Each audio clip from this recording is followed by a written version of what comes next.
Sir, उद्या सुनावणी आहे. त्यापूर्वी तुम्ही एक पोस्ट केली आहे की उद्या एकनाथ शिंदे कदाचित विलीन होण्याची शक्यता आहे. काय नेमकं हे कायदेशीर बाबी आहेत की तुम्हाला असं वाटतं की ते होईल?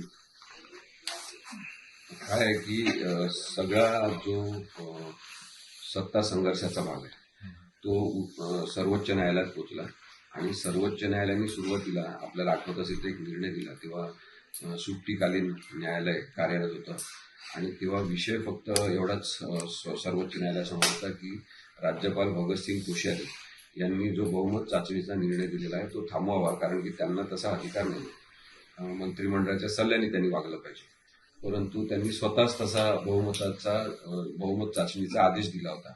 पण सर्वोच्च न्यायालयाने सांगितलं की आम्ही बहुमत चाचणीचा हा आदेश थांबवू शकत नाही आणि तेव्हापासून खरं तर एकनाथ शिंदे यांना खूप मोठी ताकद मिळाली आणि सगळा सत्ता संघर्ष आपण पाहिला की वेगळ्या वळणावर गेलेला आहे.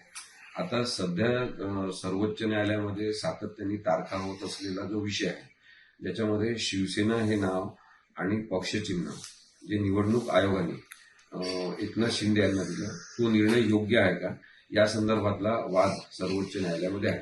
त्याचबरोबर हा सुद्धा विषय आहेच की राहुल नार्वेकर यांना ज्या विश्वासाने सर्वोच्च न्यायालयाने जबाबदारी दिली होती की त्यांनी कायदेशीर निर्णय 10व्या शेड्यूलनुसार घ्यावा की कोण पात्र आहे आणि अपात्र आहे, तो सुद्धा विषय सर्वोच्च न्यायालयात प्रलंबित आहे. आता उद्या सर्वोच्च न्यायालयामध्ये सिरियल नंबर 37 वर ही केस लागलेली आहे असं दिसते. पक्षचिन्ह आणि शिवसेना हे नावाबद्दलचा निर्णय यावर सगळी चर्चा झाली पाहिजे, परंतु 37 नंबरला केस लागलेली असल्यामुळे ही केस 4 वाजेपर्यंत पोहोचण्याची शक्यता खूप कमी आहे, कारण की इतर काही केसेसमध्ये काही काळ लागणार आहे, विलंब लागणार आहे आणि त्यामुळे त्या कालावधीमध्ये ती केस लागणार नाही असं दिसते. आणि जर ती केस लागली तर आता लोकांना वाटते की जर तरची भाषा बोलतात, पण आपण जर तरचीच बोलणार, कारण ही अनिश्चितता जी आहे सत्ता संघर्षाच्या विषयाबद्दलची ती सर्वोच्च न्यायालयामध्ये तारखा झाल्यामुळे निर्माण झालेली आहे. त्यामुळे जर तर शिवाय आपल्याला बोलता येत नाही. तर जर ही तारीख उद्या लागली तर सर्वोच्च न्यायालयाने आधी सांगितल्याप्रमाणे त्याच्यावरची सुनावणी घेण्यात येईल. त्यांनी स्पष्टपणे विचारलं होतं की तुम्हाला आर्ग्युमेंटला किती वेळ लागेल, तेव्हा उद्धव ठाकरे यांच्यातर्फे कपिल सिब्बल सरांनी हे सांगितलं होतं की आम्हाला 2 तासाचा कालावधी लागेल. तर मग विरुद्ध पार्टीच्या लोकांनी सांगितलं की आम्हाला 3-4 तास लागतील. तर ते सर्वोच्च न्यायालयाने सांगितलं की ठीक आहे, त्या दिवशी सुनावणी पूर्ण झाली नाही तर आपण दुसऱ्या दिवशी घेऊ. पण आज जर सुनावणीसाठी हे प्रकरण लागलंच नाही, म्हणजे रीच झालं नाही, तर मग पुढची तारीख येईल आणि ते दुर्दैव असेल असं मला वाटते.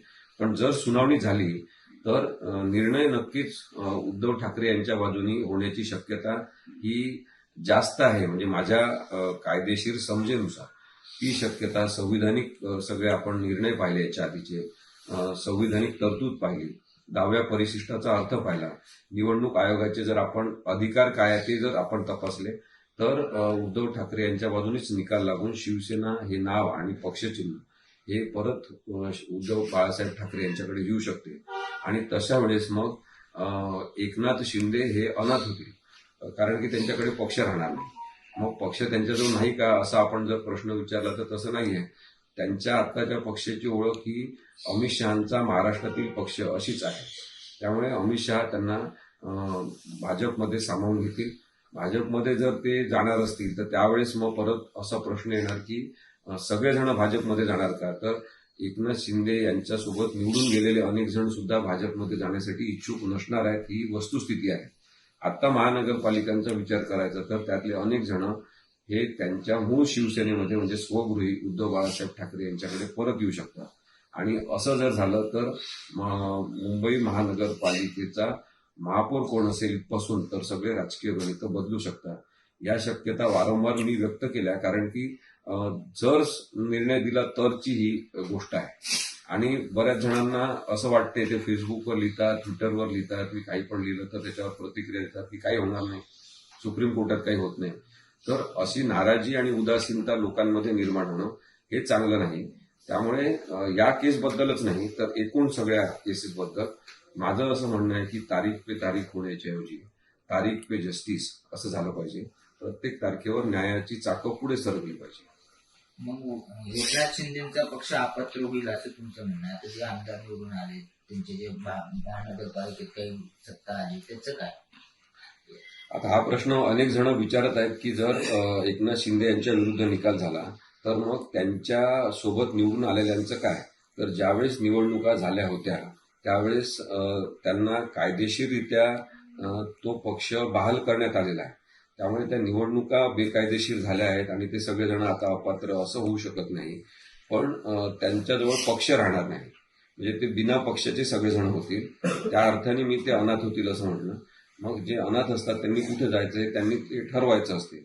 आता ज्यांना भाजपमध्ये जायचं असेल त्यांच्यासाठी भाजपमध्ये जागा करून देण्यात येईल. परंतु हे सुद्धा आपल्याला माहिती आहे की भाजपमध्ये खूप मोठी गर्दी झालेली आहे. म्हणजे एकीकडे आपण पाहतो की अनेक भ्रष्ट लोकांना त्यांनी सामावून घेतलेलं आहे.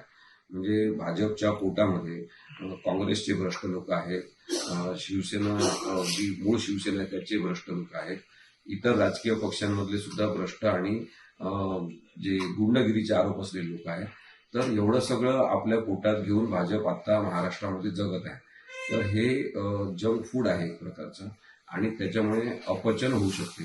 अपचन झालं की पोट फुटते आणि तशा पद्धतीने भाजपची सुद्धा राजकीय स्वरूपाचे अनेक गुंतागुंतीचे प्रश्न तयार होऊ शकतात.